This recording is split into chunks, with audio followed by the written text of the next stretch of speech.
In favour of individual values, the first point I'd like to raise regards the power of one's upbringing on the frame set they use for ethical decision making throughout their life.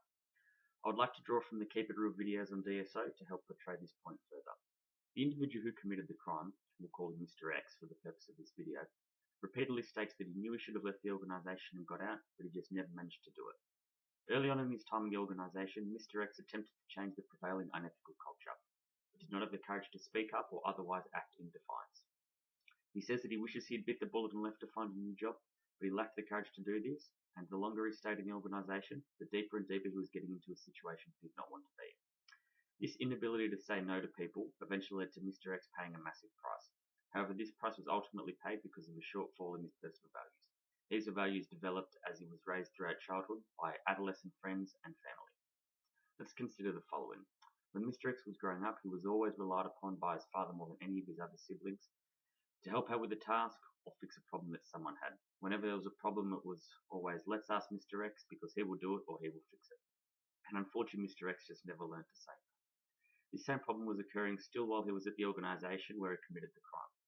At this job, he was situated within 15 minutes of all his family members and had become somewhat of a gopher for many of them, as he was always the one who had to go pick someone up or run an errand for someone. But still, he was unable to say no to them. It's quite obvious that Mr. X believes he always had to please others, and when this translated into the workplace, his life started spiralling out of control. Mr. X began embezzling money in the companies others there were also involved in similar activities. Clearly, Mr. X got himself into a situation he did not want to be in. Had he been confident and bitten the bullet like he said he should have at the start, none of this would have happened. When examining people's values and actions and how they translate into the workplace, we must keep in mind that everyone is brought up to respond to circumstances in a different way. Some people will come across unethical situations like Mr. X did within the workplace and immediately try to resolve or remove themselves from the situation. Others, like Mr. X, may not have the confidence to do anything about it. And then there are others who are out there looking for an unethical situation to take advantage of. Regardless of what their actions and responses are to an unethical situation, I think when looking at how much Mr. X's upbringing has affected how he acts within the workplace, there's a great argument to make that the values one lives their life by have a huge effect on their decision making in the workplace.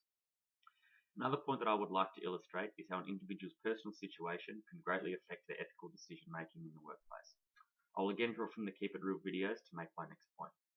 Peter Day, who is one of the experts in the videos, states that one of the reasons that many people commit white-collar crimes is due to pressure from their personal life. This point is also reiterated by Stuart Palmer, another one of the experts.